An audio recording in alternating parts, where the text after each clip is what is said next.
Ready for day 2। আজকে ছিল আমাদের সাইট সিনের পালা। নবদিগন্ত থেকেই বাসে করে আমরা চলে গেছিলাম ফার্স্টে কোনারকে। কোনারকটা ঘুরতে ঘুরতেই হাঁপিয়ে গেছিলাম অলমোস্ট। আর এই যে আমাদের বাস, এই বাসে করেই কিন্তু আজকে পুরো ট্যুরটা আমরা করছি।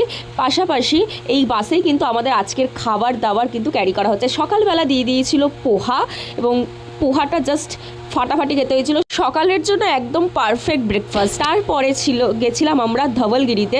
ধবলগিরির থেকে আমরা চলে গেছিলাম নন্দনকাননে। এই মাঝখানে একটা জায়গায় আমরা হল্ট করে চিকেন আর ভাত ক্যারি করেছিল ওরা, সেটা আমরা খেয়ে নিয়েছিলাম। সাইট সিন নিয়ে ডিটেলিং ব্লগ আমার চ্যানেলের শর্ট ভিডিওতে কিন্তু অলরেডি চলে এসেছে, তোমরা চাইলে গিয়ে দেখে আসতে পারো।